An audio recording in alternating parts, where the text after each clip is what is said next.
प्रणाम ma'am. Request everybody to keep your camera on. Once everybody's camera is on, we will start. Namaste Gautam ji. Namaste Neताजी. नमस्ते madam. नमस्ते। How was New Year? कैसे रहा new year की शुरुआत आपकी? मेरी You can unmute and speak. We will keep it interactive for beginning till the time I start teaching. बढ़िया रहा। Okay. नमस्ते। नमस्ते। क्या किया आपने न्यू ईयर में? इतना मुस्कुरा रहा है कि ज्यादा पार्टी हो गई लगता है।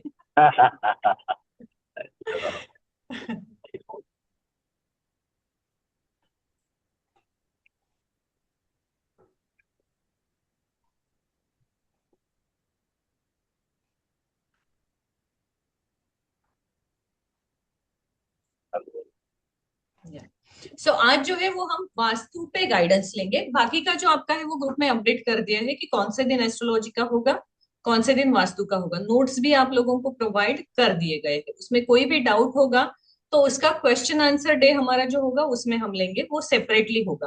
पहले हमारी जब 10 दिन की क्लास कंप्लीट होगी ना, after 10 days then we will take question answer session. क्योंकि क्वेश्चन आंसर्स जो है, क्वेश्चन हमें तभी ज्यादा आते हैं जब या तो हमें कुछ नहीं आता है या तो फिर हमें बहुत कुछ आता है। तो बहुत कुछ आने के लिए पहले पढ़ना चाहिए, और कुछ नहीं आता है तो फिर सवालों के जवाब देके वो भी नहीं समझेंगे। तो हम 10 दिन के कोर्स की वेट करेंगे और उसके बाद फिर हम शुरू करेंगे कि जो भी आपका क्वेरी होगा उसका मैं आंसर करूंगी। I request everybody keep your cameras on please, so we can start further. आज हम जो है वो वास्तु को समझेंगे। उस दिन के क्लास में हमने एस्ट्रोलॉजी को समझा था कि एस्ट्रोलॉजी क्या है। आज जो है हम वास्तु को समझेंगे। शुरू करने से पहले मैं आप सब से निवेदन करूंगी कि अपनी आंखें बंद करें और हम जो हमारा ओम का जाप है उसे शुरू करें।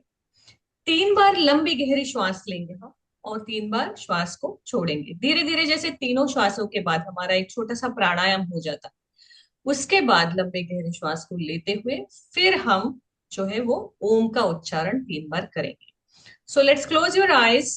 Before we start, Nafisa ji, Sunil ji, Anupama, Netaji, I want your cameras on please.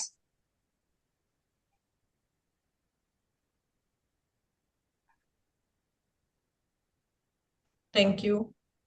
Okay, you are driving, understood, no problem. So until and unless it is not so much problem, please keep your cameras on. Now close your eyes.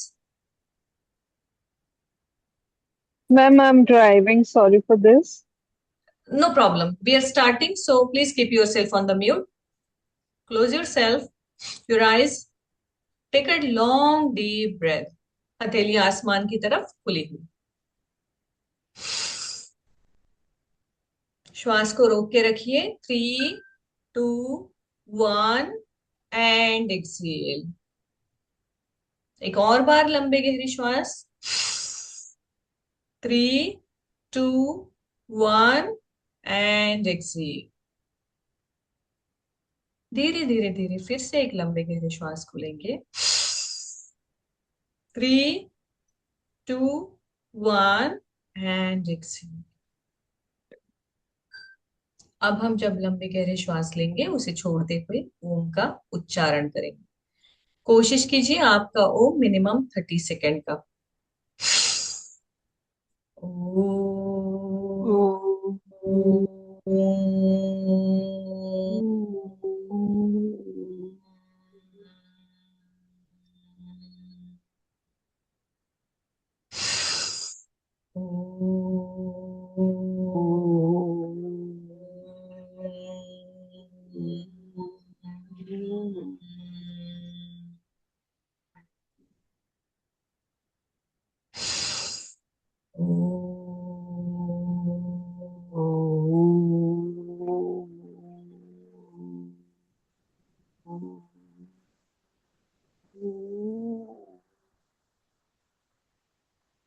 अपने श्वास को नियंत्रण रखते हुए आंखें बंद ही रखिए, हथेलियां वैसे ही, हाथों को फोल्ड करके भगवान गणेश का और हमारे जो गुरु है उनकी आराधना करेंगे, माता पिता और हमारे इष्ट देवता, आराध्य देवता, कुल देवता का स्मरण करेंगे।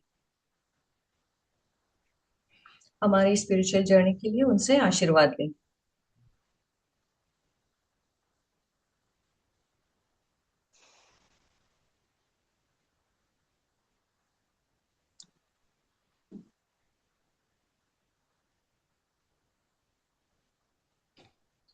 मैं अपने गुरु का स्मरण करते हुए आज के क्लास में जो भी आपको सिखाऊंगी वो उनके चरणों में समर्पित करती हूँ।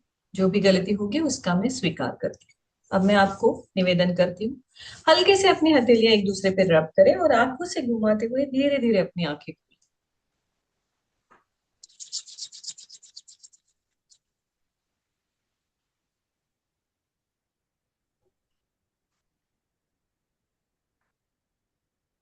अब आज का जो क्लास है हमारा है वो वास्तु से रिलेटेड। तो वास्तु को हमें समझना है। तो वास्तु क्या है? वैदिक वास्तु है, मॉडर्न वास्तु है, या कोई भी वास्तु है, लेकिन वास्तु क्या है और उसका हमारे जीवन पे कैसे इम्पैक्ट होता है, वो हमें कैसे हेल्प करता है। और अगर वास्तु इतना ही है तो फिर हमें मंत्र शास्त्र क्यों चाहिए, हमें ज्योतिष शास्त्र क्यों चाहिए, सिर्फ वास्तु से ही क्यों नहीं हो सकता है, ये भी हमें देखना है। I will just mute everybody before I go forward, तो किसी का डिस्टर्ब नहीं होगा, नो प्रॉब्लम। यहाँ पे जो बहुत सारे लोग हैं हमने देखा है कि जो वास्तु है वो जानते हैं और वास्तु सीख के आए हुए, और बहुत सारे लोग हैं जो वास्तु के बारे में कुछ भी नहीं जानते।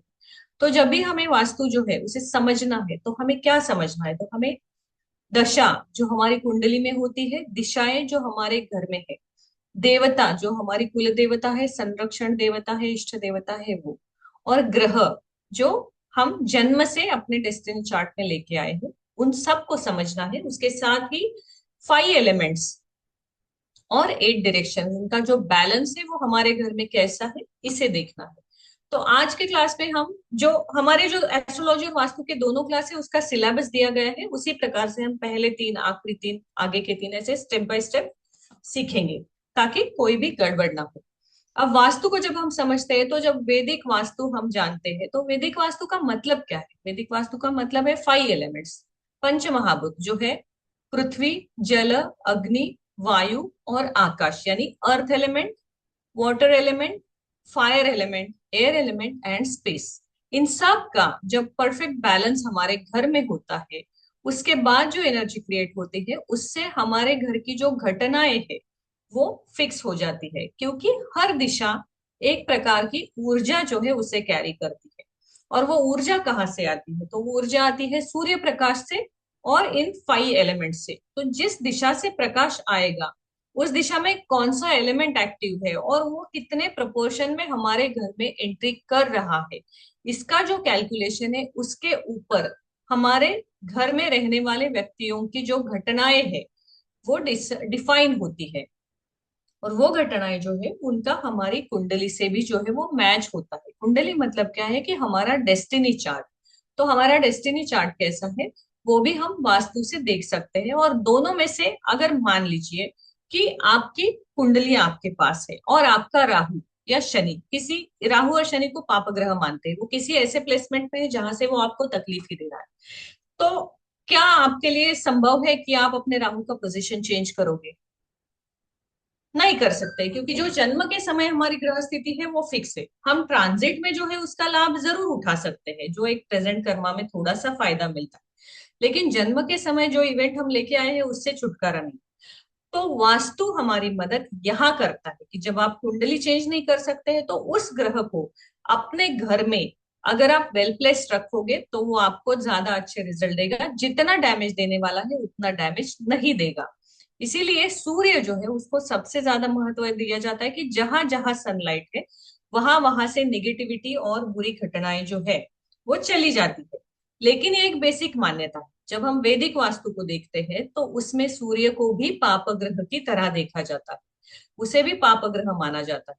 तो अगर हम सूर्य की बात करें तो मॉर्निंग सनराइज से लेके दोपहर 11 बजे तक का जो सनसेट सनराइज होता है वो काल कैसा होता है कि हम उसमें एनर्जेटिक होते हैं, फ्रेश फील करते हैं, ज्यादा से ज्यादा काम करते हैं, और हमारा माइंड जो है वो बहुत ज्यादा पॉजिटिव रहता है। आफ्टरनून 11 से लेके शाम को 4 बजे तक जब सूर्य जो है वो बहुत प्रखर यानी उग्र होता है, तब हमारी मानसिक स्थिति कैसी होती है? हम थोड़े से चिड़चिड़े होते हैं, गुस्सा आता है। ऑफिस में अगर वर्क प्लेस में अगर थोड़ा सा स्ट्रेस बढ़ जाए तो हम मतलब बहुत ज्यादा डिस्टर्ब माइंड रहते हैं, ऑक्यूपाइड रहते हैं। अगर हम घर में भी है और उसी समय लाइट चली गई, एसी नहीं चल रहा है, तो हम क्या होता है, वो सन की जो तामसिक एनर्जी है उसका हमारे मन पे इम्पैक्ट होके हम बिना वजह चिड़चिड़े हो जाते हैं। और शाम को 4 से लेके अगेन रात्रि 10 तक या 8 बजे तक, जब तक सन का एनवायरमेंट में प्रेजेंस है, जैसे कि सनसेट अगर 7 को भी हो जाए या 6:30 को हो जाए, फिर भी उसके बाद 1.5 घंटे तक सूर्य का अस्तित्व जो है वो वातावरण में रहता है। तो संध्या समय जो सूर्य प्रकाश होता है, अगर आप नोटिस करोगे तो वो आपको एक हल्की सी उदासीनता देता है। या जो भी स्ट्रेस है आपके जीवन में, आपको लोन चुकाना है, आपका रिलेशनशिप का प्रॉब्लम है, कुछ है, सुबह उठते ही ये चीजें आपको याद नहीं आती है, सोने से पहले जरूर याद आती है, शाम के समय जरूर आती है, क्योंकि जैसे जैसे सूर्य प्रकाश कम होता है ना, हमारे मन की पॉजिटिविटी जो है वो कम कम होने लाती है। दूसरे दिन सुबह हम उठते हैं, उतने ही स्पिरिट से हम अपने प्रॉब्लम से डील करने के लिए, फाइट बैक करने के लिए जो है वो रेडी रहते हैं। तो इसी प्रकार से सूर्य का वास्तु में जो महत्व है वो बहुत ज्यादा है। अब आप देखेंगे कि अगर इतना महत्व सूर्य का वास्तु में है, तो हमारे घर में पूर्व दिशा जो सूर्य से जुड़ी हुई है उसका वेल प्लेस होना कितना ज्यादा जरूरी है। मान लीजिए कि अगर आपके घर में ईस्ट डायरेक्शन जो है वो बंद है, तो आपको तो सूर्य का एक्सेस ही नहीं है। अब मैं आपको यहाँ पहले ये समझाना चाहूंगी कि डायरेक्शन कैसे देखते हैं। तो डायरेक्शन जब भी आपको देखना है, मैंने बहुत बार देखा है मेरे पास जब क्लाइंट्स आते हैं, अगर मैं उनको पूछूं कि आपका घर ईस्ट फेसिंग है क्या, जैसे यस ईस्ट फेसिंग है। या अगर मैं उनको बोलूं कि कोई नया घर लेने आता है, मैं उनको बोलूं कि आप ईस्ट फेसिंग, आपकी भाग्य दिशा ईस्ट है, ईस्ट फेसिंग घर लीजिए, वो अपना घर ले लेते हैं। और मान लीजिए कि उन्होंने वो कंसल्टेशन नहीं लिया है, उन्होंने कहा कि ईस्ट फेसिंग है मैडम, मैं टोकन दे देता हूँ, डन हो गया है। When I go to the visit, that is actually the west facing house, not the east. ऐसा क्यों होता है? क्योंकि बहुत बार, जो मैं किसी को भी यहाँ गलत नहीं बोलना चाहती हूँ, पर जो एक्सपीरियंस है वो शेयर कर रही हूँ, कि बहुत बार जो रियल एस्टेट एजेंट्स होते हैं उनको भी शायद पता नहीं होता है कि कैसे देखना है, तो वो बता देते हैं कि सर ये घर ईस्ट फेसिंग ही है। मतलब वो क्या करते हैं कि आप घर के दरवाजे में खड़े रहो, आप अंदर की तरफ देख रहे हो, तो वहां पे वेस्ट आ गया डायरेक्शन, वहां पे ईस्ट डायरेक्शन आ गया, तो क्या बोलेगा, सर देखिए आप दरवाजे में खड़े हो, अंदर देख रहे हो, आपका डायरेक्शन ईस्ट हो गया, तो ईस्ट फेसिंग घर है, क्योंकि आप ईस्ट को फेस कर रहे हो। ये कंप्लीट गलत थियरी है। आपको जब डायरेक्शन देखना है ना, जिस भी प्रॉपर्टी में आप हो, चाहे वो ओपन प्लॉट है, फैक्ट्री है या घर है, उसका एक टेंटेटिवली सेंटर पॉइंट आपको निकालना है कि उसका सेंटर कहाँ पे आ सकता है। उस पॉइंट पे जाके खड़े होना है और फिर आपको कंपास रख के देखना है कि आपके कंपास के अनुसार ईस्ट कहाँ पे है। तो इस केस में क्या होता है कि आप कहीं पे भी फेस करो, कंपास तो आपको डायरेक्शन राइट ही दिखाएगा, उसमें चेंज नहीं होगा। अब दो चीजें मैं बताऊंगी। मोस्टली 99% हम क्या करते हैं, मोबाइल से डायरेक्शन देखते हैं। जब भी मोबाइल से डायरेक्शन देखते हैं तो एक चीज हमेशा याद रखनी है कि उत्तरायण और दक्षिणायन, ये जो दो सूर्य के अनुसार चेंज होते हैं, यानी कि सनराइज जो है वो 30 डिग्री लेफ्ट में और 30 डिग्री राइट में एवरी 6 मंथ जब चेंज होता है, तो ऑटोमेटिकली क्या होता है, सारी डायरेक्शन चेंज हो जाती है। आपने किसी का कंसल्टेशन किया, उनकी ईस्ट डायरेक्शन आपने देख ली, उनको गाइडेंस दिया, 6 महीने बाद आप जाओगे, ईस्ट तो चेंज हो गई ना उनके घर की, तो जो रेमेडी आपने की थी, क्या वो सही हो गई उस घर में? क्योंकि direction he 30 degree, big change, 5-10 degrees fine, but 30 degrees complete change हो गया ना। तो मान लीजिए आपने ईस्ट उनका बंद था, और वो ईस्ट एक्टिवेट करने के लिए आपने रेमेडी कर दी, लेकिन अब तो वो लोकेशन साउथ ईस्ट में आ जाएगा या नॉर्थ ईस्ट में आ जाएगा, डिग्रीज चेंज करेंगे, तो फिर डायरेक्शन कैसे निकालना है? Now there are lot of people who has learn the vastu, so I just want them to guide me कि कैसे इसको सॉल्व किया जाए, कैसे डायरेक्शन देखना चाहिए फिर हम। कोई भी, जिसे भी पता हो, आप क्या, आपका लॉजिकल माइंड क्या करता है? Because vastu is not superstitious, it is a science Science is the smallest part of Vastu. It is a geography, it is a geostress, and it is intuition and occult also. It is the perfect balance of everything. सो जब आपको आपके घर की east निकालनी है, जो आप खुद जानते हैं, आप अपने घर को देखिए, अगर आपके विंडो से सनराइज दिख रहा है, कुछ दिनों में आप देखोगे थोड़ा टिल्ट हो गया है, कभी नहीं दिख रहा है, कभी दिख रहा है, ऐसे समय में आप कैसे मार्किंग करोगे डायरेक्शंस का? जो मिड पॉइंट मार्क कर सकते हैं, hmm that is a better averaging between left hmm and right. Middle point देखिए, and like March and September में the sun is on the equator, right. तो वो पोजिशन को ईस्ट माना जाएंगे। That's my view, may not be right. Correct. Yes, anyone else? Gautam ji, आप, गौतम जी मुझे सबसे ज्यादा अच्छा जवाब दे सकते हैं क्योंकि वो उसी थियरी से सीखे हैं जिस थियरी से मैं सिखाने वाली सेंटर में जाके सेंटर से प्लॉट किया, घर के सेंटर में हम कंपास रख के चेक कर सकते हैं। और दूसरा, आपके क्लास में देखा था नॉर्थ, 0 डिग्री नॉर्थ निकालने का, लेकिन वो कैसे निकालना वो पता नहीं चला मुझे कुछ हूँ। खास। जी, सबसे जरूरी है कि हमें ईस्ट निकालना ही नहीं है, क्योंकि ईस्ट चेंज होगा तो सारी डायरेक्शन चेंज हो जाएगी। लेकिन हम जैसे बोलते हैं north node and south node, वो कभी चेंज नहीं होते हैं ना। नॉर्थ डायरेक्शन है वो 0 डिग्री नॉर्थ ही रहता है, इसीलिए कंपास पे नॉर्थ डायरेक्शन जो है वो रेड पिन में दिखाया जाता है। तो आपका ईस्ट वेस्ट डेफिनेटली चेंज हो जाएगा, लेकिन जो नॉर्थ आप देख रहे हो ना, उसको प्रमाण मान के आपने परीक्षण देना है। तो आपका प्रमाण ईस्ट या वेस्ट आपको नहीं देखना है, आपको नॉर्थ 0 डिग्री देखना है और फिर बाकी दिशा आप मार्क करेंगे। अब 0 डिग्री नॉर्थ आपको निकालना है तो सिंपल तरीका है, we are very lucky and fortunate to get the advance technologies. Google map पे जाके हमें 0 डिग्री नॉर्थ मिल जाता है, आप एड्रेस डालोगे तो, and then you mark the other directions. और हम जो पद्धति सीख रहे हैं वो देवता वास्तु पद्धति है, जिसमें डिग्रीज का महत्व कम आता है, जिसमें आपके जो देवता पद आते हैं 999, एकाशती पद जिसे कहा जाता है कि एक लाइन में 9 पद आते हैं, उसमें जो है वो आपका डिग्री का प्रॉब्लम सॉल्व हो जाता है। तो जब आप 0 डिग्री नॉर्थ निकालोगे और देखोगे तो अपने कंपास पे भी आपको 0 डिग्री नॉर्थ निकालना है। Now here I am gonna tell you what kind of compass you will use. अगर आपके पास मोबाइल है और आप मोबाइल कंपास यूज कर रहे हो तो भी आप कोशिश कीजिए स्टेशनरी शॉप में जो नॉर्मल सा कंपास 100-200 में मिलेगा वो आप कैरी कीजिए और सेपरेट यूज कीजिए। मोबाइल में अगर आप यूज करना चाहते हैं तो अभी जो लेटेस्ट आईफोन है सिर्फ उसमें उन्होंने 0 डिग्री नॉर्थ जो है वो दिया है, कि उसमें उन्होंने वो फीचर दिया है that you have to go in the settings and you activate 0 degree north. Android में आपकी डायरेक्शंस चेंज हो सकती है।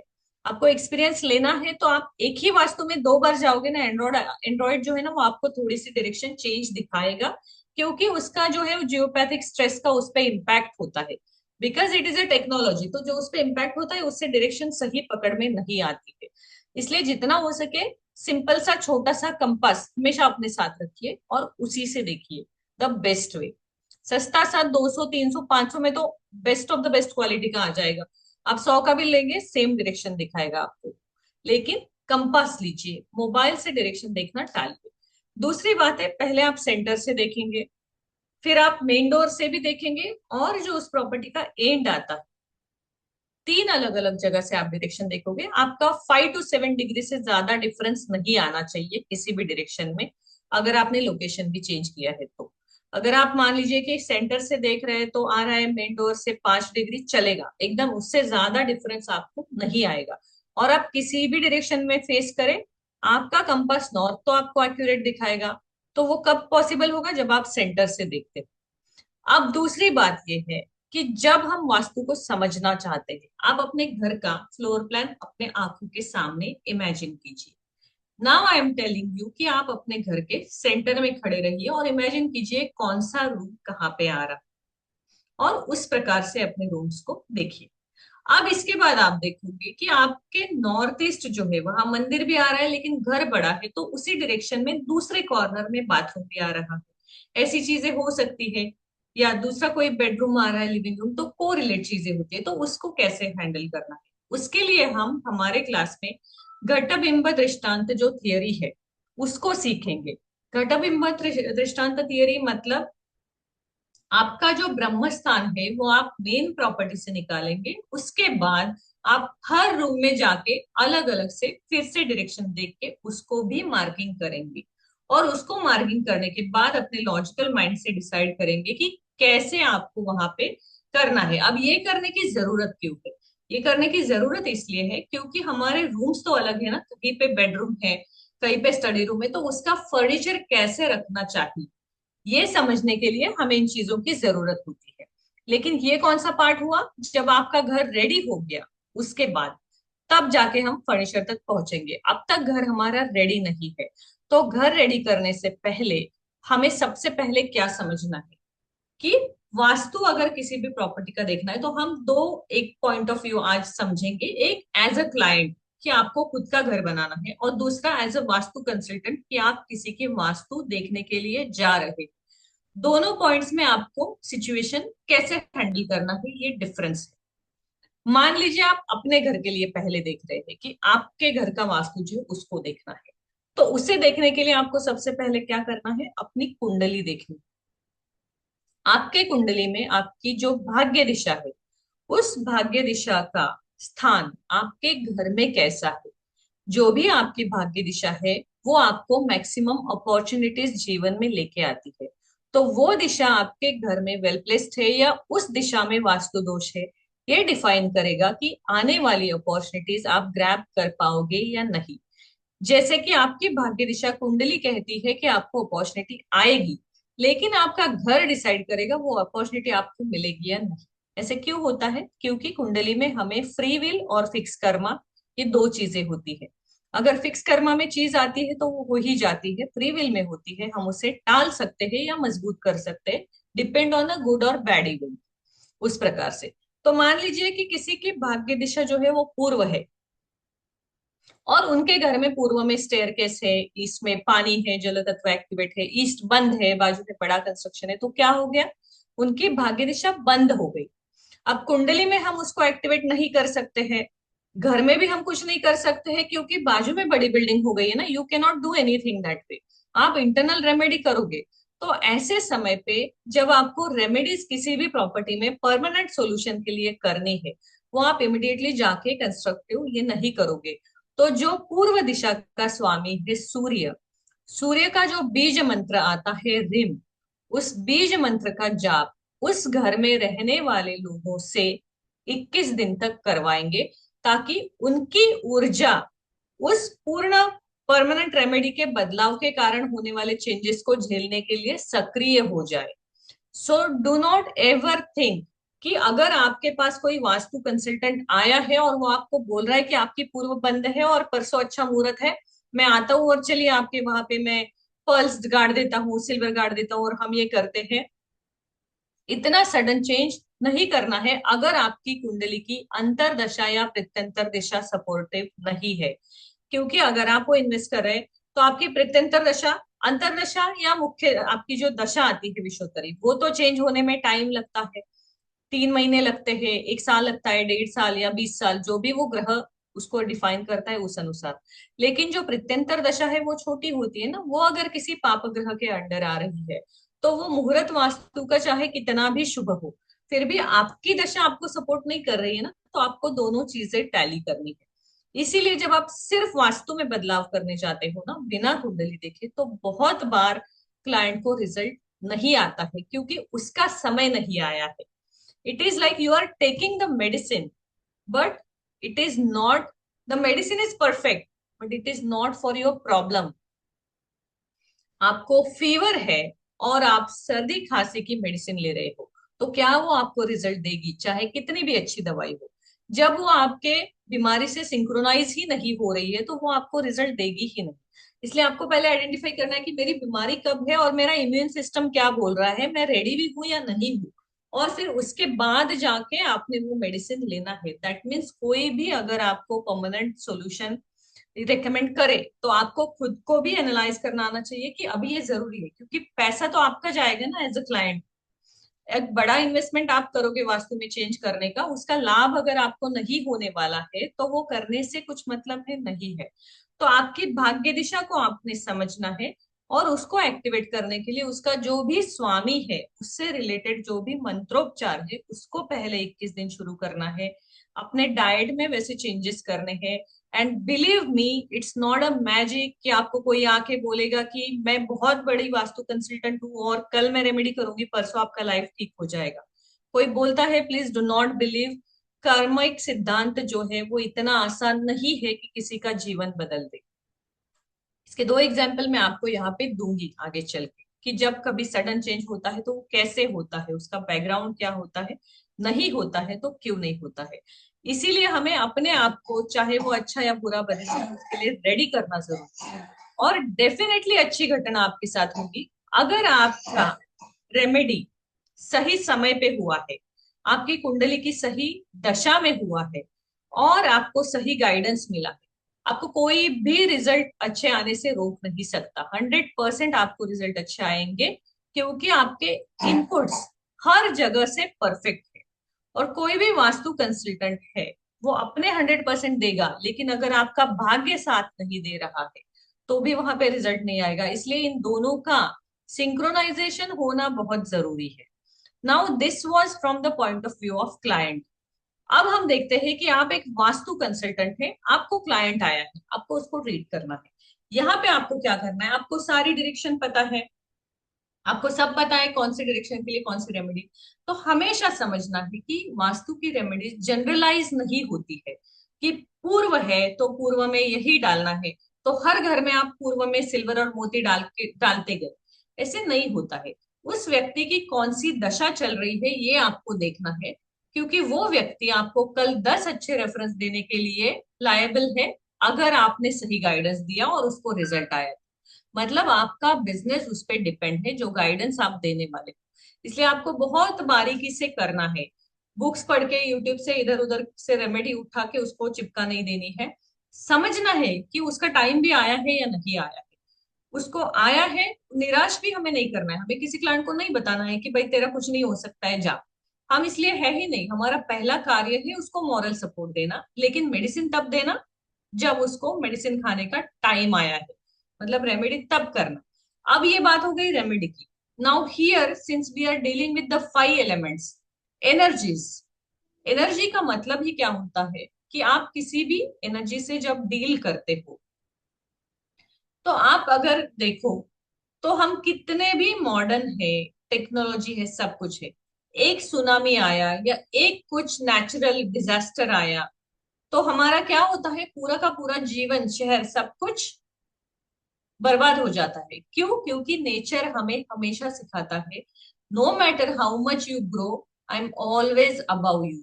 तो निसर्ग यानी प्रकृति से ऊपर कोई भी नहीं है, चाहे हम कितने भी टैलेंटेड हो। when we are doing changes in vastu, we are dealing with energies, we are dealing with prakriti, nature। Nature में आप कुछ भी चेंजेस कर रहे हैं तो आपको हमेशा ध्यान रखना है कि आपको नेचर के जो लॉज है उसके अगेंस्ट जाके कुछ नहीं करना है। सिंपल सी बात है। when we do, like why we maximum wear the silver or gold on our body। Steel की भी ज्वेलरी आती है, डिफरेंट डिफरेंट आती है। Why we do not use that की ईयर पियर्सिंग में, नोज में? क्योंकि हमारी बॉडी जो है वो उससे इन्फेक्शन पैदा करती है, क्योंकि वो हमें बताती है that it's a foreign object and body is not ready to accept it, क्योंकि नेचर से वो नहीं आया है। It is man made steel. जो नेचर से आता है वो सीधा तो हम नहीं पहनते ना, उस पर चेंजेस करके, प्रोसेस करके करते हैं। लेकिन गोल्ड, और गोल्ड में तामसिक गुण है और सिल्वर में सात्विक गुण है, जो हमारे शरीर को जब जरूरत है तब अलाइन करते हैं। अगर आपको how many people, if you guys know little about our traditional lifestyle 100 years back और समथिंग, आप देखोगे स्त्रियों को मैक्सिमम आभूषण दिए जाते थे और उतने ही आभूषण पुरुषों को भी होते थे। अब यह आभूषण किस प्रकार के थे? तो जो भी फीमेल्स थी उनकी अपर बॉडी पार्ट में ज्यादा से ज्यादा गोल्ड पहना जाता था, लोअर बॉडी पार्ट में ज्यादा से ज्यादा सिल्वर पहना जाता था। ये आपने नोटिस किया है कि पायल है, बिछुए है, जो भी पैरों से रिलेटेड है वो सब सिल्वर का मैक्सिमम होता था। और जो हम गले में, कान में पहनते हैं, इट इज नॉट कि हमको दिखाना है किसी को वेल्दी है इसलिए ऊपर सब कुछ हेवी पहनना है। द लॉजिक इज जो हमारा हार्ट चक्र है, अनाहत चक्र है, थ्रोट चक्र है, इसको एक्टिव रखने के लिए हमें जो है वो तामसिक एनर्जी चाहिए। जितना हम सोना पहनते हैं उतना हमारे अंदर जो है फायर और एनर्जी जो है वो एक्टिव हो जाती है। जितना हम सिल्वर पहनते हैं उतनी हमारी एनर्जी जो है वो बैलेंस, शीतल और काम हो जाती है। जब विवाह होता था तब फीमेल्स को पैरों में बड़े बड़े पायल, बिछुआ या कड़े इसलिए पहनाए जाते थे कि उनकी एनर्जी स्लो डाउन हो, क्योंकि वो किसी और घर में जाने वाले हैं। तो वहां उनका जो है वो माइंड सेट इतना शांत हो कि वहां पे कुछ प्रॉब्लम भी है तो उनका पेशेंस लेवल बना रहे और सही तरीके से वो अपने प्रॉब्लम सुलझाए। आप देखोगे जब से ये थोड़ा सा कम हो गया है ना, there are intolerance is more. हम छोटी छोटी चीज भी सहन नहीं कर पाते, फिर हम जाते हैं एस्ट्रोलॉजर के पास, फिर वो बोलेगा कि लेफ्ट हैंड में चांदी का कड़ा पहनिए, लेफ्ट पैर में चांदी का कड़ा पहनिए, फिर हम पहनते हैं, फिर एनर्जीज बैलेंस होती है। So this was the technique कि आप प्रॉब्लम आने से पहले ही एनर्जीज को काबू में रखिए। दूसरी चीज आपने नोटिस की होगी, जो राजघराने की स्त्रियां थी सिर्फ उनको ही पैरों में गोल्ड पहनने का जो था वो अधिकार था। सोने की पायल, सोने के बिछवे सिर्फ राजघराने की औरतों को पहनने का अधिकार था। इसका कारण है, जैसे मैंने पहले ही बताया, कि सोना जो है, जो गोल्ड है, वो बॉडी में एक एनर्जी और अग्रेशन लाता है। जब वॉर होता था या कुछ भी सिचुएशन आती थी तो after that man, that woman और अ क्वीन और a princess had to take over, तो उस समय उसकी एनर्जी अगर काम और शांत है तो वो उस राज्य को नहीं संभाल पाएगी। इसलिए उनकी एनर्जी हमेशा बैलेंस रखने के लिए गोल्ड मेटल जो है वो मैक्सिमम उनके पैरों में भी उनको पहनने की अनुमति थी। इसी प्रकार से जब हम वास्तु देखते हैं तो कोई भी चेंज हम करते हैं, जैसे कि ईस्ट डायरेक्शन है, तो ईस्ट से रिलेटेड जितने भी नेचुरल एलिमेंट्स है, नेचुरल एलिमेंट्स में क्या आते हैं, अगर हम आज ईस्ट के एग्जाम्पल ले रहे तो ईस्ट का स्वामी है सूर्य। सूर्य का जो मेटल है वो क्या है, कॉपर है। तो इसमें आपको कोई भी रेमेडी या कुछ करना है तो कॉपर करना है। अब रेमेडी की बात तो बाद में आ गई, पहले तो हम क्लाइंट को हील करना चाहते हैं ना 21 डेज, तो हम उसको जब रीम, जो सूर्य का बीज मंत्र है, natural copper is the natural metal, तो उसको कॉपर के बर्तन में पानी पीना आप गाइड कर सकते हैं, जो इजीली पॉसिबल है। कॉपर का आप उसको बोलोगे पैनलिंग करो वगैरह, दैट इज परमानेंट चेंजेस। उसको होने से पहले आप उसको कम से कम इतना बोल सकते हैं कि कॉपर का रिंग अपने पैर के अंगूठे में पहनिए, कॉपर के बर्तन में पानी रख के 24 घंटे फिर उसको पीजिए, रिम का मंत्र जाप ईस्ट डायरेक्शन को देख के कीजिए, एंड देन उसके बाद फिर हम परमानेंट जो एलिमेंट्स है उसका चेंज करते हैं। अगर नॉर्थ में हम जाते हैं, नॉर्थ डायरेक्शन की तरफ, then again we will go for silver and pearls. जो जो चंद्रमा जो उस दिशा का स्वामी है, वो कौन से मेटल को, वो कौन से जेमस्टोन को, कौन सी वनस्पति को रिप्रेजेंट करता है, इन चीजों का परफेक्ट कॉम्बिनेशन हम करके उस चीज को वहां करेंगे, तब जाके वो हमें रिजल्ट देता है। तो इस प्रकार से जब हम वास्तु समझेंगे ना, कि अभी मान लीजिए कि किसी के घर में पूर्व दिशा जो है वो खराब है, लेकिन उनकी शनि की अंतर्दशा चल रही है, तो as a Vastu consultant you will have to keep patience, और आपको रेमेडीज के लिए रश नहीं करना है कि आप कर लीजिए और हो जाएगा, क्योंकि अगर पापग्रह की दशा है वो उसे रिजल्ट नहीं आने देगी। इसीलिए कुंडली देखना जरूरी है। अगर उसकी राहु की, शनि की या मंगल की दशा है, आपको रुकना है। अंतरदशा जो होती है वो 2 से 3 महीने में चेंज हो जाती है। प्रत्यंतर दशा है वो भी और कम ड्यूरेशन में कम होती है, तो आपको साल भर 2 साल रुकने की जरूरत नहीं है। आपको बस उसको immediately within a week remedy देने की जगह उसको ये छोटी छोटी चीजें बता के 2 महीने का गैप लेंगे। उसके बाद आप उसको बोलेंगे कि ये आपके लिए मुहूर्त आ रहा है, यहाँ पे आपका नक्षत्र भी सपोर्ट कर रहा है, this is the day we can perform the actual remedy. Being a Vastu consultant, this is the ethical thing we should do. But we all are human being. Many of the time what happens कि हमें client आया है, हमारे पास same equal amount का expense भी ready है, क्योंकि इससे लेके हमें वो रेंट भरना है या कुछ करना है पूंजी से। So what we try to do, we try to do कि चलो कर देते हैं, बाद में देखेंगे। नेवर डू दैट, बिकॉज वो जो आप अभी का टेम्परेरी प्रॉब्लम कवर करोगे वो बड़ा प्रॉब्लम बन के आपके सामने आगे आ जाएगा। और अभी का आपका प्रॉब्लम है and you are into spiritual journey, you are into Vastu and astrology, you have to believe that your problem will be taken care with और विदाउट दैट क्लाइंट। उसका आपको अपने आप पे भरोसा होना चाहिए। तो अपना प्रॉब्लम सॉल्व करने के लिए किसी और को कभी भी गलत गाइडेंस नहीं जाना चाहिए, ये आपका पहला एक रिस्पॉन्सिबिलिटी होता है। दूसरी बात, नवग्रह स्तोत्र मैंने सबको कहा था कि वो आपको डेली चैंटिंग करना है, जो आपको वास्तु के लिए जरूरी है। How many people have started this? Okay, Vishal ji started, very good. रात्रि में आपको पढ़ना है, सोने से पहले पढ़ना है। नवग्रह स्तोत्र जो है वो आपके जो चीजें हैं उनको चेंज करने में हेल्प करेगा। मौन व्रत मैंने सबको कहा गया था। Anybody has tried at least an hour और 2 hours मौन व्रत? यस। ओके, गौतम जी आपने किया। How was your experience? अरे, मैं तो वो एडवांस कोर्स भी करता हूँ ना, आर्ट अरे ऑफ आप लिविंग तो का, तो आर्ट ऑफ लिविंग से जुड़े हैं, आपका तो बहुत अच्छा हाँ। रहे।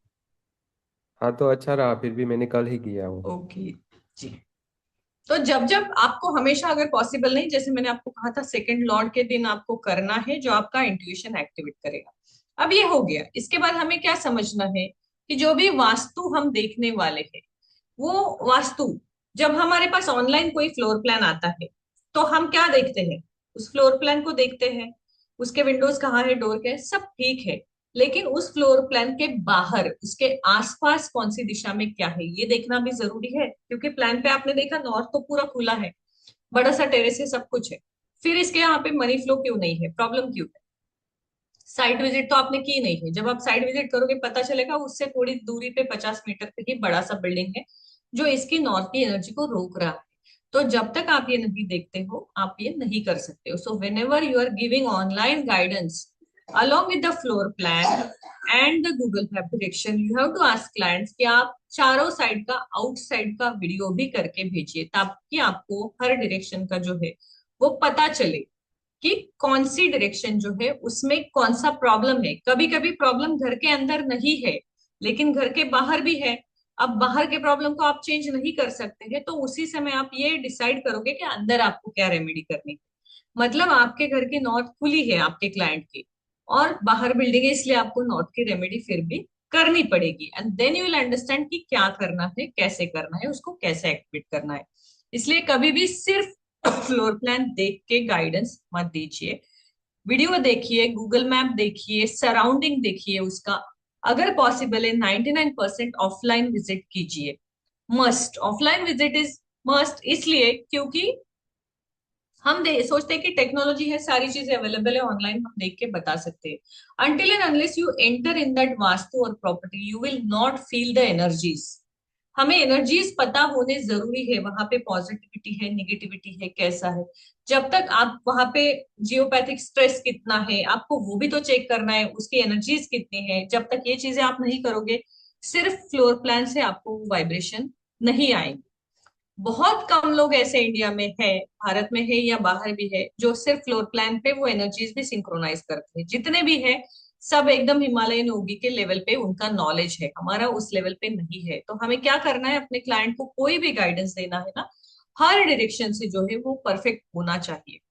मेनली प्रॉब्लम कौन से आते हैं हमारे पास? तो मेनली हमारे पास प्रॉब्लम आते हैं कि पैसा आता नहीं है, पैसा आता है लेकिन टिकता नहीं है। पैसा है, सब कुछ है, फिर भी स्ट्रेस है, हेल्थ इश्यूज है, या रिलेशनशिप प्रॉब्लम है, या वो सारी चीजें ठीक है तो करियर में प्रॉब्लम है। तो ऐसा आपको प्रॉब्लम आइडेंटिफाई करना है। अब हम लेते हैं प्रॉब्लम्स, अगर देखना है तो आपको वास्तु जब सीखोगे ना तो आपको यह पहले पता होना चाहिए कि ग्रह कौन सा है, उस ग्रह के अंडर, उस प्लेनेट के अंडर कौन से स्वरूप के प्रॉब्लम आ सकते हैं। जैसे आज हमने ईस्ट का एग्जाम्पल लिया है, ईस्ट का स्वामी सूर्य है। सूर्य के अंडर कौन से प्रॉब्लम आ सकते हैं? आपको क्या लगता है कि कौन से प्रॉब्लम ईस्ट डायरेक्शन या सन कुंडली का खराब होने के कारण आ सकते हैं? Anyone can tell anything what they knows about it, कि अगर हमारे पत्रिका में सूर्य की स्थिति अच्छी नहीं है और हमारे घर में इस डायरेक्शन बंद है या वहां पे स्टेयरकेस है, तो सूर्य से जुड़ा हुआ कौन सा प्रॉब्लम हम फेस करेंगे? Problem with the government. government agencies, eyesight problems. Right. Father के साथ भी प्रॉब्लम हो सकता है। जी। तो प्रॉब्लम आइडेंटिफाई करने के लिए हमें क्या पता होना चाहिए? सबसे पहले उस ग्रह के कारकत्व, यानी उस प्लैनेट के सिग्निफिकेंट्स क्या है वो हमें पता होनी चाहिए। तो सन यानी लॉर्ड सूर्य के सिग्निफिकेंट क्या क्या है? नेम, फेम, गवर्नमेंट से बेनिफिट, सत्ता, आई साइड, हमारा इम्यून सिस्टम, हमारा हेल्थ, ये सारी चीजें उससे जुड़ी है ना, relation is not with sun, these all things and the sun, मतलब हमारा बेटा या जो वंश है, जो छोटे बच्चे हम कहते हैं, वो भी पूर्व दिशा से जुड़ा है। इनमें से किसी भी एक डायरेक्शन में प्रॉब्लम आ सकती है। अब एग्जैक्टली कौन सी आएगी ये आपको तब पता चलेगा जब आप क्लाइंट से केस डिस्कस करते हो और आपको उनका बैकग्राउंड पता चलता है, उनकी कुंडली पता है और फैमिली मेंबर्स पता है, तब आप बता सकते हो। तो सूर्य से रिलेटेड जो प्रॉब्लम है नेम एंड फेम में आएंगे। That means name and fame किन किन लोगों को जरूरी है, तो पॉलिटिशियंस है, सेलिब्रिटीज है, मतलब इन लोगों के घर में ईस्ट हमेशा से ही ओपन और स्ट्रांगली एनर्जेटिक होनी चाहिए। अदरवाइज उनके ऊपर क्या होगा, कोर्ट केसेस होंगे या बदनामी होगी या उनका प्रोग्रेस नहीं होगा। Again east is a, sun is a discipline, एक डिसिप्लिन में सनराइज सनसेट होता है, उसमें चेंज आएगा, हमारा इम्यून सिस्टम खराब होगा। शास्त्र के अनुसार जो हम अगले क्लास से सूत्रों से सीखेंगे, सूत्र ये बताता है कि इस डायरेक्शन में अगर वाटर आता है, यानी पानी आता है थोड़ा सा भी, चाहे वो घर के बाहर 5 किलोमीटर के अंदर हो, लेकिन उसका प्रमाण बहुत ज्यादा है, उसका प्रमाण अगर हमारे घर को ट्रबल कराए, तो घर में जो भी संतान होती है, पुरुष संतान यानी बच्चा, वो बार बार बीमार पड़ता है। तो ऐसे घर में क्या होता है कि जो भी छोटे बच्चे हैं, टीनेज से पहले वाले, 5 to 7 years वाले, 10-12 years वाले, वो बार बार किसी न किसी कारण बीमार पड़ते हैं। अगर उस घर में बच्चा नहीं है तो वहां पे कन्या रत्न होने के चांसेस बढ़ते हैं। जब हम इस प्रकार से हर क्लास में 5-5 सूत्र पढ़ेंगे तो उस सूत्र के अनुसार हमें प्रॉब्लम आइडेंटिफाई करना आसान जाएगा।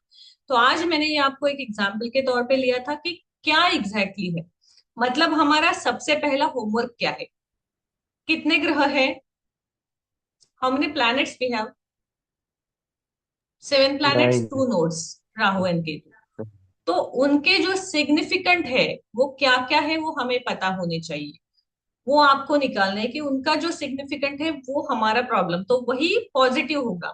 अगर ईस्ट वेल लिट है, ओपन है, टेरेस है, तो नेम एंड फेम बढ़ेगा, अगर बंद है नेम एंड फेम कम हो जाएगा। It is that simple.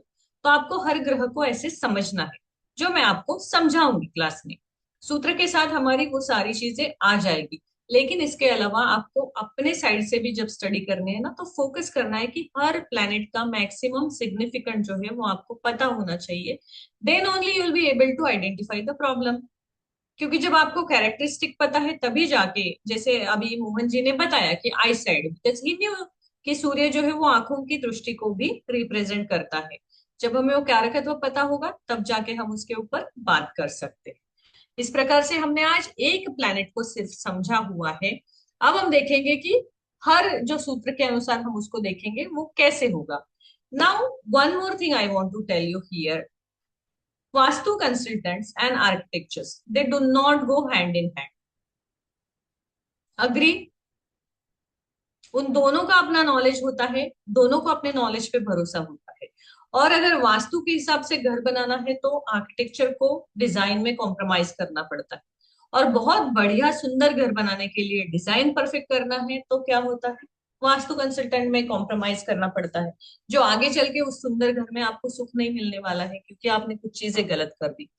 तो इसलिए जो बैलेंस होना चाहिए वो कैसे होना चाहिए, तो किसी भी घर को हम देखते हैं तो वो घर कितना महंगा है, कितना सुंदर है, कितना लैविश है, इसके ऊपर उस घर में रहने वाले लोगों के सुख या दुख का कुछ भी संबंध नहीं होता है। क्योंकि आर्किटेक्चर जो है वो डिजाइनिंग वर्क पे डिपेंड है। वो घर को मैक्सिमम प्रमाणबद्ध और सुंदर कैसे बनाए इसके लिए है, लेकिन उस घर की जो भावनाएं जुड़ी है, वो भावनाओं से रिलेटेड जो प्रॉब्लम है वो सिर्फ वास्तु ही रेक्टिफाई कर सकती है। तो इसीलिए वास्तु और आर्किटेक्चर का बैलेंस होना बहुत जरूरी है। तो हमें यही समझना है कि कोई भी घर बहुत सुंदर है, व्यक्ति बहुत रिच है, इसका मतलब घर में रहने वाले सारे लोग सुखी है, ऐसे नहीं होता है। उस घर में उस प्रकार का प्रॉब्लम 100% आएगा जिस प्रकार की उस घर में वास्तु का दोष है। मैं आपको एक एग्जांपल यहाँ देना चाहूंगी। Before giving I just stop the recording because I don't want to comment on.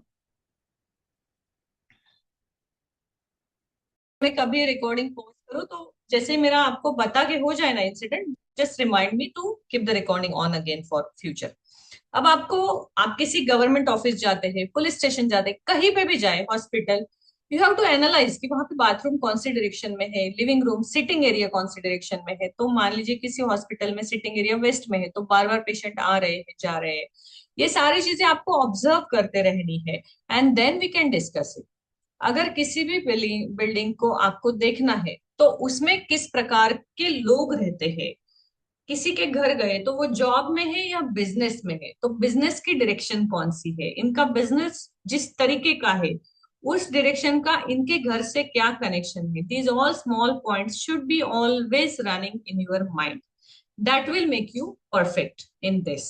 और उसमें आपकी सबसे ज्यादा हेल्प क्या करेगा, सूत्र, जो 100 सूत्र मैं आपको पढ़ाऊंगी। सूत्र का मतलब क्या है, formula. So the formula will teach you, which I have got from my sir, and he has got from his own knowledge and studies different scriptures, जो हमारे वेद है उससे। तो ये जो सूत्र है ये आपको बताएंगे कि नॉर्थ बंद है तो नॉर्थ जल तत्व की दिशा है। जल तत्व किसको रिप्रेजेंट करता है, फीमेल्स को, तो हेल्थ इश्यू आने वाला है वो फीमेल्स को रहेगा। ऐसे हम एक फॉर्मूला में सीखेंगे ना। नाउ फीमेल को हेल्थ इशू आ गया है तो उसका सोल्यूशन क्या है, फीमेल से कनेक्टेड प्लेनेट कौन सा है, मून, मून का मेटल कौन सा है, दिस, ये जो श्रृंखला बन जाती है इसकी चेन, ये चेन आपको बताएगी प्रॉब्लम जो है उसका सोल्यूशन सिंपल है, वो देना आपके लिए मुश्किल नहीं। You will be the perfect and best vastu consultant in that case. Only the thing is that you will have to keep every sutra on your tip of tongue.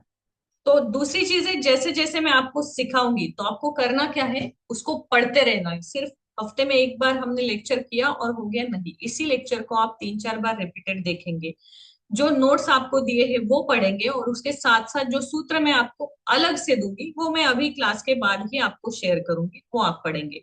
Just one request कि जो भी आपको एडवांस में पूरे class का दिया गया है उसके आगे के सिलेबस के बेस कोई भी क्वेश्चन आप नहीं पूछेंगे, आप उतना ही क्वेश्चन पूछेंगे जितना टॉपिक आपको उस वीक तक सिखाया गया है, तो वो आपको कंफ्यूजन क्रिएट नहीं करेगा। Now this is about the vastu course. तो वास्तु कोर्स में बेसिक चीजें जो मैंने आपको बताई थी वो आपको फॉलो करनी है अपनी साधना के लिए, क्लाइंट के गाइडेंस के लिए। सबसे बड़ी बात है, जब भी आप ऑफलाइन विजिट जाते हो, never ever give the guidance वहां जाते ही, शायद मैंने पहले क्लास में बोला था, जाते ही वहां शुरू मत हो जाइए कि ये बदल दीजिए ये बदल दीजिए, नेवर। जस्ट एनालाइज, शांति से उसको देखिए, वापस आइए दूसरे दिन या फिर किसी दूसरी विजिट में क्लाइंट को बुला के या जूम कॉल पे, zoom is the best option, उस पे उसको आप जो है वो गाइडेंस दीजिए। अब हम समझते हैं कि डायरेक्शंस और सब डायरेक्शंस दोनों का महत्व वास्तु में ज्यादा है, तो हमें फोकस कौन से पॉइंट पे करना है, हमें फोकस करना है डायरेक्शंस, सब directions and vidisha vastu and Veda, क्योंकि ये जो है ये बड़े बड़े मेजर प्रॉब्लम्स है जो किसी भी वास्तु का पीस है उसको डिस्ट्रॉय कर सकते हैं।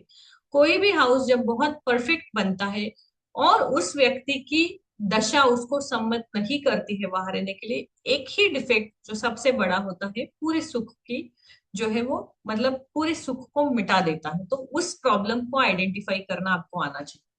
4 अच्छी चीजें किसी वास्तु में आपको दिखी, फॉर एग्जाम्पल हमने एक कोई घर देखा जिसमें नॉर्थ में विंडो है, मनी फ्लो है, ईस्ट खुला है, रेपुटेशन अच्छा है उनका, संस्कारी लोग है, वेस्ट बंद है, रिलेशनशिप भी फिक्स है, किचन भी साउथ ईस्ट में है, हेल्थ भी अच्छा है। Now where is the problem, तो आपके बाथरूम का लोकेशन, किचन से कितना दूर है, बेडरूम से कितना दूर है, अटैच वॉल है उसको, मंदिर और बाथरूम का वॉल अटैच है या नहीं, ये भी चीजें जो है ये मैटर करती है उनका प्रॉब्लम आइडेंटिफाई करने। बहुत से घरों में आप देखोगे अगर किचन और बाथरूम का वॉल शेयरिंग है तो कैंसर बढ़ने के चांसेस होते हैं। अगर किचन को लग के साउथ ईस्ट में किचन नहीं है कहीं और है और फिर बाथरूम है तो ब्रेस्ट कैंसर बढ़ने के चांसेस बढ़ते हैं, नॉर्थ या north west kitchen. Modern vastu में नॉर्थ वेस्ट में किचन यानी वायव्य दिशा में किचन चलता है, लेकिन नॉर्थ वेस्ट के किचन को लग के अगर बाथरूम आए तो ब्रेस्ट कैंसर होने की संभावना 99% बढ़ जाती है उस घर में। और आप पाओगे कि जब ऐसी घटना होती है ना उसी समय उस व्यक्ति की कुंडली में वैसा ग्रह योग बनता है, तब जाके वो वहां रहने आते हैं। इसलिए हमें दोनों चीजों का परीक्षण करना है। Now what will you do when you get the some house, तो हम सबसे पहले हमें क्लाइंट को पूछना है कि हमें बुलाया क्यों। We are not going to impress the client, हमें कितनी ज्यादा चीजें आती है, ऑफ कोर्स आपको बतानी है, लेकिन उनका प्रॉब्लम उनकी तरफ से भी आने देना है, फिर जाके आपको अपना नॉलेज सिखाना है। You see there are some astrologers, आप जाके बैठोगे तो वो आपको पूरी आपकी लाइफ सुनाएंगे कि ऐसा है ऐसा, and you get lot of impress. But there are some astrologer who charge very high amount but give very less time, and बहुत कम बोल के आपको पूछते कि प्रॉब्लम क्या है, और उस प्रॉब्लम का वो आपको परफेक्ट सॉल्यूशन देंगे। लेकिन अगर आप कोई चीज नहीं पूछ रहे हो, नहीं बताएंगे, because they understand that it is not showing your knowledge, it is bound to the karma, कि इस व्यक्ति का जो प्रॉब्लम सॉल्यूशन का टाइम आया है उसी को आपको करना है। I'll take a little revision। पहले क्लास में मैंने आपको कौन से स्टेप्स बताए थे कि हमें फॉलो करने हैं। मैंने आपको कुछ स्टेप्स बताए थे, तो कौन से स्टेप्स मैंने आपको बताए थे कि अगर कुंडली देखनी है तो हमें कौन सा फॉर्मेट जो है वो फॉलो करना है कैसे, और वास्तु अगर है तो कौन सी चीजें हमें ध्यान में रखनी है। आई वॉन्ट टू अंडरस्टैंड कि जो प्रवचन मैंने दिया उसमें से कितना आपके दिमाग में गया। यस नेताजी। यस मैडम, अगर कुंडली किसी की योर देखनी है कनेक्शन तो इज मुझे हैंग, हमें संग्रह। आपका इंटरनेट शायद ये नहीं है हेलो। जरा सा। हाँ बोलिए। अच्छा, तो कुंडली किसी की देखनी है तो सनराइज और सनसेट के बीच में देखना है। Okay, correct. या और कोई बताना चाहेगा? विशाल जी, हाँ गौतम जी, जी। मैं बताना चाहता हूँ। हाँ। यदि आपका शनि और Rahu, if they are in fifth and ninth house, do not give any prediction, give any Shiva mantra, ask them to recite for 21 days, then come again, because right. it is not permitting them to give any solution that time. Then if second house represents liquid cash, and whoever is Swami of that Rashi, on that day, remain in silence for at least 2 hours. You can do mantra japa or write mantra, but and then before sleeping, you can read non-fictional books for some period, and don't keep electronic gadgets in that period of the 2 hours mauna that you have mentioned. Right. And then before sleeping, recite Navagraha mantra, for because we may have done some mistake, that will minimize the effect. Right. Anyone else? Gautam ji और विशाल जी, हमने क्या क्या basic rule सीखे थे, या कुंडली अगर देखनी है तो कैसे देखनी है, वो भी मुझे लगता है इस बैच में मैंने सिखाया है कि आपको कौन सा चार्ट, लग्न चार्ट, मून चार्ट कैसे देखना है, वो स्टेप्स मुझे कोई बताएगा? जब वास्तु देखना है तो हमें पहले क्या करना है?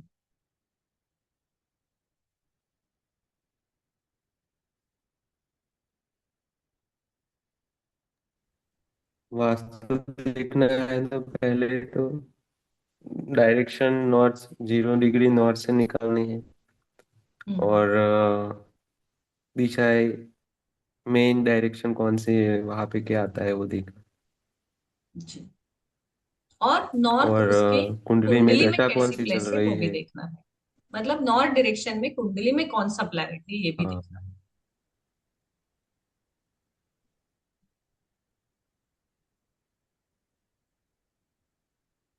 Anything else? ट्रांजिट मैंने बताया था आपके क्लास में कि आपको ट्रांजिट आना, करंट ट्रांजिट आना जरूरी है, क्योंकि आप लग्न कुंडली देखोगे, चंद्र कुंडली, और क्लाइंट आपके पास क्यों आया है ये आपको ट्रांजिट बताएगा। तो पंचांग देखने के लिए मैंने बताया था क्या इस क्लास में? नहीं बताया। ओके। तो आज 1 जनवरी है, कोशिश कीजिए कि पंचांग आज से आप देखेंगे। जैसे हम कैलेंडर देखते हैं कि कौन सा डेट है और कौन सा पक्ष है, वैसे पंचांग देखिए कि शुक्ल पक्ष है, कौन सी तिथि है, राहु काल कब है, ये देखना शुरू कीजिए। क्योंकि आप जब भी वास्तु की रेमेडी करोगे आपको ये चीजें बिना कुंडली देखे या बिना पंचांग देखे याद होनी चाहिए कि कौन सी तिथि है, तो कौन सी दिशा को हील करने के लिए कौन सी तिथि है। आपको अगर जैसे सिंक डायरेक्शन है, साउथ है या वेस्ट है, उसमें ट्रीटमेंट करना है तो आप भद्रा तिथि पे कर सकते हैं।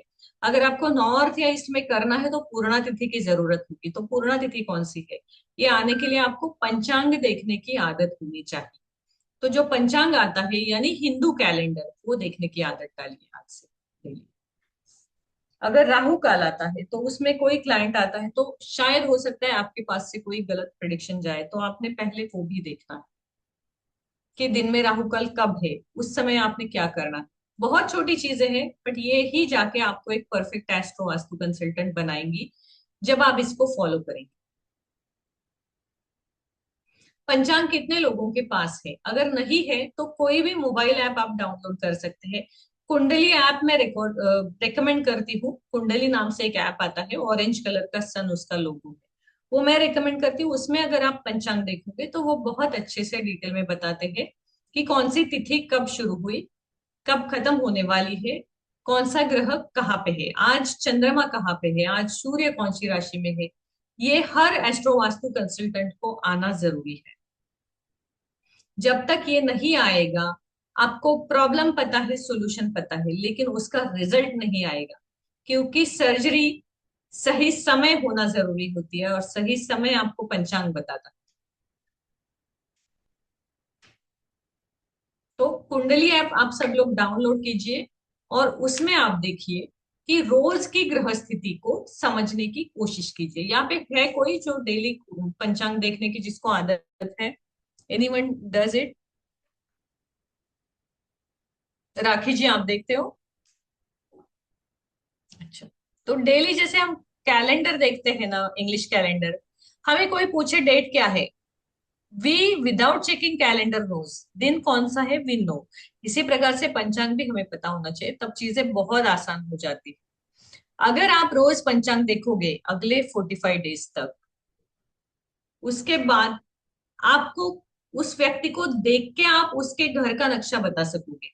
क्योंकि आप इतने परफेक्ट हो जाते हो कि अभी सूर्य की स्थिति क्या है, जब मैं इस व्यक्ति से मिली हूं तो मुझे ये ट्रांजिट क्या बता रहा है, इस व्यक्ति के जीवन में कौन सा प्रॉब्लम हो सकता है। It is not a magic, it is not a intuition, it is the mental calculation of that planetary position. But वो आने के लिए रोज के बस 5 मिनट हमें देने हैं। Not even 5 minutes it will take to check the panchang every morning. एक और बात मैं आपको बताऊंगी कि आप अपना दिन भी वैसे प्लान कीजिए। मैं आपको कुछ वीडियोस बाद में शेयर करूंगी, इन जनरल सबको ही करने वाली हूँ, नक्षत्र बेस, कि कौन सा नक्षत्र जो है वो किस चीज का कारकत्व है। जैसे हम एस्ट्रोलॉजी या वास्तु में जब दिन देखते हैं तो हम क्या देखते हैं कि सैटरडे के दिन जो चीजें होती है वो डिले हो जाती है। तो डिले हो जाती है मतलब सैटरडे अशुभ है?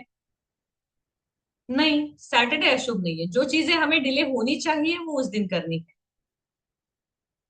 जो चीजें हमें जल्दी खत्म करनी है वो हमें ट्यूसडे के दिन करनी है। इस प्रकार से जब हम उसको ऑर्गेनाइज करेंगे तब जाके चीजें ठीक होती है। जैसे कि कौन सी चीज आप चाहोगे कि जल्दी खत्म ना हो? सिंपल सी चीजें अपने डेली लाइफ के रूटीन की बात कीजिए। आप क्या चाहते हो आपके घर से जल्दी खत्म ना हो? एस्ट्रो वास्तु का एग्जाम्पल लेते हैं।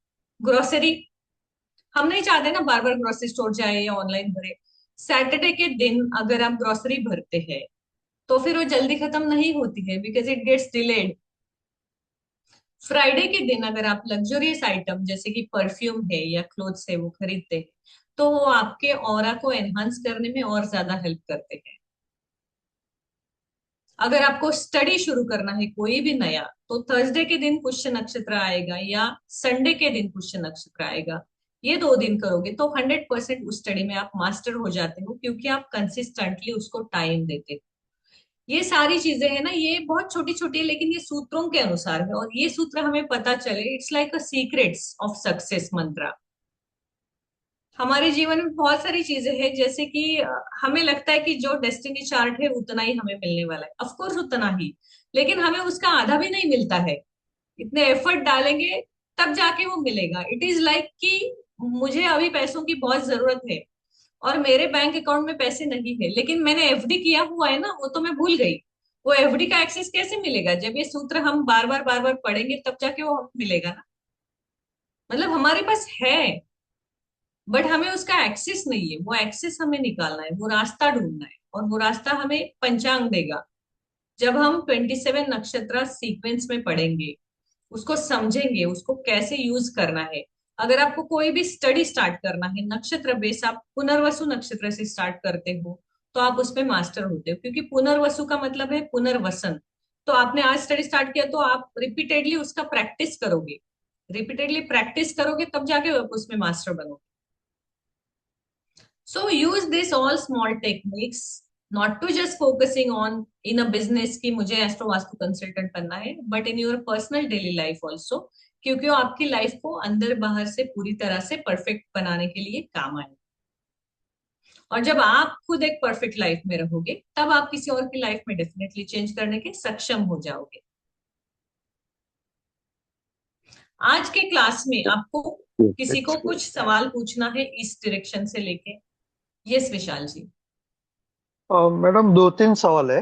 हाँ बोलिए। एक तो आपने बताया कि जो डिले करना है वो सैटरडे और हम्म। लग्जरी के लिए फ्राइडे। तो अगर हम कुछ इन्वेस्टमेंट करना चाहते हैं या नया बिजनेस करना चाहते हैं तो उसके लिए भी कोई तिथि वार वेनेसडे ऐसा इज द बेस्ट। या अगर आप डे वाइज वेनेस जाओगे वेनेसडे इज बेस्ट, बट फिर भी उस दिन कौन सा नक्षत्र है तिथि आप देखे तो और अच्छा, हेल्प करेगा। डे वाइज आप देखो, मर्क्यूरी जो है वो वेनेसडे रिप्रेजेंट करता है, उस दिन आप कर सकते हैं। ओके। तो आपके नोट्स में ये कुछ है, इंक्लूडेड है कुछ नहीं, ये सब? ये इसमें नहीं है। This all you have to learn, और I will share in the small small information in okay. Other, क्योंकि ये इस कोर्स का पार्ट नहीं है, but if you learn these all things different way it will help you. और जितना मुझे पॉसिबल है I will try to make a small small videos and share. Okay. और मैम और एक पूछना था, आपने बोला कि जो सिंक डायरेक्शन है साउथ साउथ वेस्ट, तो उसके तिथि में अगर हम रेमेडी करते हैं तो अच्छा रहता है, फिर नॉर्थ जी की दूसरी तिथि है, तो जी। हमें तो फिर कितनी बार जाना पड़ेगा ऐसे रेमेडी करने? तो हमें एक ही बार जाना है या दो बार, लेकिन पहले हमें अंडरस्टैंड करना है कि सिंक डायरेक्शन जो है वो हमें पहले कंट्रोल करने हैं, फिर हम सोर्स डायरेक्शन का करेंगे। तो it depends on that persons नक्षत्र, मतलब उनका जो दशा चल रही है। अगर उनकी पाप ग्रह की दशा चल रही है तो पहले आप सिंक डायरेक्शन का रेमेडी करके थोड़ा टाइम लेंगे, फिर आप सोर्स डायरेक्शन को ओपन करोगे। अगर उनकी दशा फेवरेबल है, जुपिटर की है, विनस की, और वो वेल प्लेस है, फिर आप एक ही दिन जाके कर सकते हैं। ओके। तो या तो एक बार या तो दो बार रेमेडी के दो लिए बार, जाना पड़ेगा? मैक्सिमम दो बार, उससे ज्यादा नहीं। मैक्सिमम। दो बार में हो जाता है सिंक और सोर्स, ये दो ही पार्ट में हम इसको करेंगे। बस उसके पहले जो है साउथ ईस्ट डायरेक्शन को आपको कंट्रोल करना है, तब रेमेडी रिजल्ट देगी। तो मतलब तो कोई मैम भी आपने रेमेडी है वो साउथ ईस्ट से शुरू होनी चाहिए। हम्म अच्छा मैडम, आपने बोला पहले चार्ट देखो, फिर जो उनका अच्छा टाइम है तब अगर हम रेमेडी करते हैं तो वो जाना बेनिफिशियल है। राइट। तो लेकिन समझो कभी क्लाइंट को इमरजेंसी हो या कुछ ऐसा हो और हमें करनी पड़े, तो ऐसा है कि उसको एक दो महीने के बाद रिजल्ट मिलेगा, लेकिन मिलेगा ही मिलेगा ऐसा? हाँ, बट उसका कुछ ऑब्स्टेकल या लॉस जो वो 2 महीने में होगा वो हम रोक नहीं पाएंगे। हाँ। नहीं, अभी समझो कि चार्ट में दिखा रहा है कि 2 महीने बाद हमें रेमेडी करना है तो उसे फायदा होगा, हाँ मैं और समझ हमने गई। आज मैं आज ही आपको एक रेमेडी कर दी। एग्जांपल देती हूँ। जैसे एक क्लाइंट थे और उनको ऐसे ही इंस्टेंट रेमेडी करना था, तो उनको हमने समझाया था कि आपका कुछ ना कुछ लॉस हो सकता है, क्योंकि रेमेडी जो है वो बैकफायर करेगा। जो आपको प्रॉफिट देगा वो 2 महीने बाद देगा, ये 2 महीने में कुछ हो सकता है। तो उनका हमने कहा था कि उनका घर नया बन के रेडी हुआ था, उनको बस हमने कहा था कि आप रहने मत जाइए। एंड ही वाज लाइक कि नहीं, रहने तो जाना है, नया है, वास्तु शांति है सबको, फिर बेटा फॉरेन चला जाएगा उसके पहले। He shifted and within 1 month his father passed away. तो some things we can not control. Definitely हमने रेमेडी की, उनका रिजल्ट आया, लेकिन जो लॉस उनका होने वाला था जो शायद नहीं होता, वो 2 महीने में नहीं जाते। Hmm, so all we can do is tell the reality कि ऐसा करना है, बाकी उनकी मर्जी। अगर वो चाहते हैं अभी कर लो, तो आपको बस उनको एक रियलिटी चेक देना है कि सर आप 2 महीने रुक सकते हैं, रुकिए, नहीं रुकना है then I will do it. क्योंकि एज अ वास्तु कंसल्टेंट हमें क्लाइंट जाने भी तो नहीं देना है ना, हाँ। बिजनेस भी तो है ना। नहीं, कभी क्लाइंट को कुछ क्लाइंट ऐसे आते हैं कि कुछ उनको प्रॉब्लम भी ज्यादा होती है। वो डेस्परेट ही तो होते हैं, उनको लगता है कल के कल सब हाँ। हो जाए। तो उनको वही, अगर उनकी पाप ग्रह की दशा नहीं है then only go for it. नहीं तो आप उनको बोलिए कि मैं कर देती हूँ रेमेडी सर, सर मैं कर देता हूँ, बट इसके रिजल्ट का दायित्व मेरे ऊपर है। हम्म, और कभी भी ये एक बहुत अच्छी चीज मुझे याद आ गई, कभी भी आपको किसी क्लाइंट को नहीं बोलना है दैट 100% आपको रिजल्ट आएगा। Hmm, no, nor the doctor neither the lawyer make this statement, nobody says. आपको बोलना है मैंने मेरे 100% एफर्ट डाले हुए हैं। आपका 100% कर्म और आपकी भावना एफर्ट इस रिजल्ट में लाए। तो हमेशा यू कैन से कि I have done my 100%, result आना ही चाहिए, but I have done my 100%। 100% result आना ही चाहिए नहीं, 1% is always with God and that person कार्मिक अकाउंट। और अगर आप सारी चीजें परफेक्ट करते हो ना, डेफिनेटली रिजल्ट आता है, आपको डरने की कोई बात नहीं। इसीलिए जब ऐसी प्रॉब्लम आती है ना, पाप ग्रह की दशा है या कुछ है, रुकना इसीलिए जरूरी होता है कि वो हमें भी तो बैकफायर ना हो ना, हमारा भी तो नाम खराब हो जाएगा, उनका हम्म। लॉस होगा। क्योंकि मैडम मुझे जैसे आपने बताया मुझे हम्म, अभी ध्यान में आया कि हमें रुकना ही पड़ेगा, क्योंकि कैसा है कि नॉर्थ में प्रॉब्लम है तो साउथ में आता ही है, ऑपोजिट यस, डायरेक्शन में प्रॉब्लम होता ही है।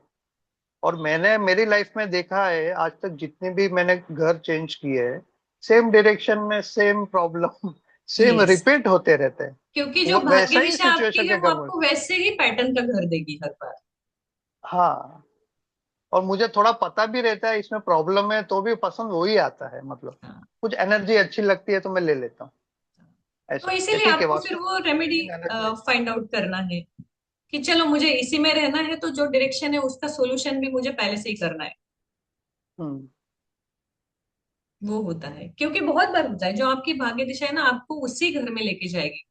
मेरे एक क्लाइंट है जिन्होंने 15 साल कैंसर थर्ड स्टेज पे आके सफर किया है। उनको मुझे 2 साल लगे साउथ वेस्ट घर से निकालने में। उसके बाद मैंने उनको एक परफेक्ट घर फाइंड आउट करके दे दिया कि आप ये सिलेक्ट कीजिए, टोकन दे दिया, हो गया। और 2 महीने बाद उनका कॉल आता है कि मैडम मैं पुणे शिफ्ट हो गया क्योंकि मुझे वहां पे घर पसंद आया मुंबई में, and he went again in south west. Hmm, तो कभी कभी ना प्लैनेट्स भी हमें छोड़ने नहीं देते, इसलिए फिर ऐसे टाइम यही होता है कि परफेक्ट घर ढूंढने से अच्छा है उनको बोलिए कि आपको रेमेडी के लिए जाना ही पड़ेगा, चलो। Then you go for remedy यार। मतलब मुझे खुद को इतना लगा था कि 2 साल इतना करने के बाद भले मुझे फीस मिली, बट वो सेटिस्फेक्शन नहीं मिलता है ना। परफेक्ट सब नहीं, करके मैंने उनको घर देके रिलैक्स थी कि चलो इनको सब हो गया, एंड द पर्सन सेज कि नहीं, अभी मेरी वाइफ बोल रही पुणे का वेदर अच्छा है, वहां शिफ्ट होते हैं, तो हमने सोचा ये टोकन जाने दो और यहाँ घर लिया है, इसका वास्तु देखिए। जब देखने गई तो बोल रहे हैं ऑलरेडी डील हो गई है और साउथ वेस्ट ओपनिंग है। मतलब 15 साल जो प्रॉब्लम में थे, वापस उनका कर्म छोड़ नहीं रहा है ना उनको। देन वी हैव है टू टेल देम कि go for remedies, no other option. आज ही मेरे कजिन से बात हो रही थी, हम मिले थे तो ऐसे वो बोल रहा था पैसा जितना आता है उतना खर्चा हो जाता है, सेविंग होती हाँ, है नहीं। मैंने बोला तेरा साउथ ईस्ट में टॉयलेट बाथरूम है क्या? बोला हाँ है।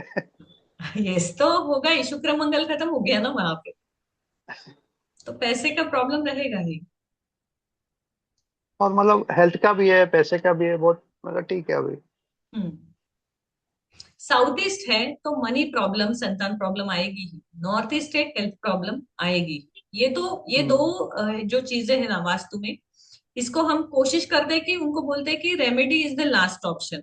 आप पॉसिबल है तो वो बाथरूम हटा दीजिए, that is the first remedy. Hmm, hmm. Demolition is the first remedy, there is no vastu without form correction और without demolition, it is just भूल लेकिन मैं भुलैया। बाथरूम रीलोकेट करना बहुत डिफिकल्ट होता है क्योंकि बाहर हाँ, से पाइपलाइन भी वैसे ही जाती है।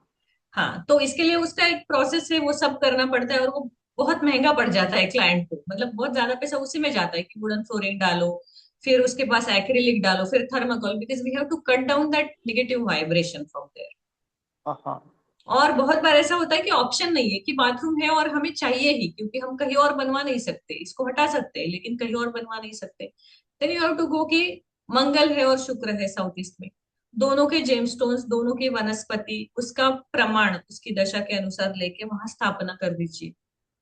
कोरल है और व्हाइट पुष्कराज है, डायमंड है, उसकी कॉपर है, वहां पे स्थापना कर दीजिए, तब उसका प्रॉब्लम कम हो जाएगा।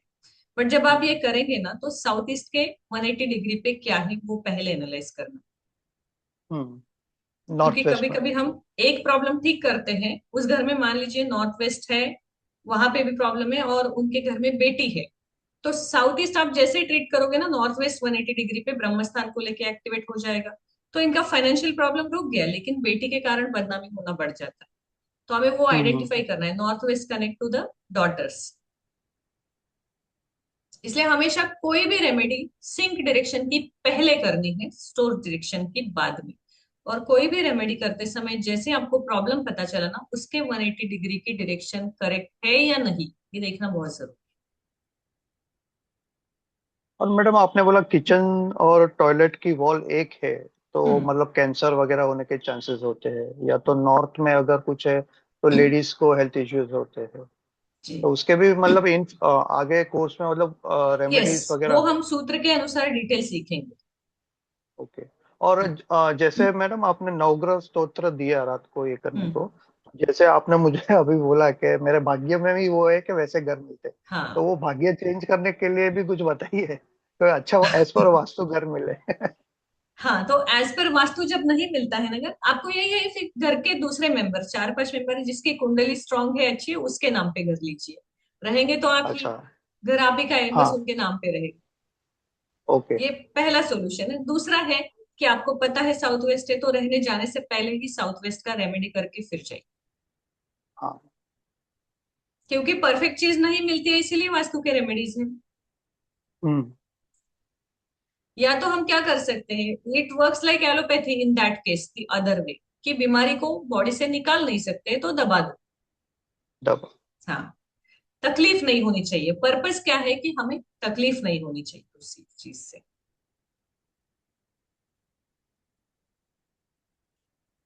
ठीक है, तो आज हम रुकते हैं यहाँ पे। नोट्स आपको मिले हैं, just go through it. Do not stress your self कि इसका क्या है, ये कॉम्प्लिकेटेड है। जब क्लास आएगा मैं आपको एक्सप्लेन करूंगी उसमें वो प्रॉब्लम। और अगले क्लास से हम हर क्लास में 5-7 सूत्र लेना शुरू करेंगे, वो मैं आपको अभी शेयर कर दूंगी इमीडिएटली। Madam, when ठीक is है, the course starting? course will start, it's already started. First and second lecture was free. Now from Monday it is regular for paid students. Next batch कब शुरू होगा? I will tell you in person. I'll ask Revati to call you or I'll connect with you. Thank you. Yes, no problem. Yeah. You are anyways there in the group, so you will get update. Thank you.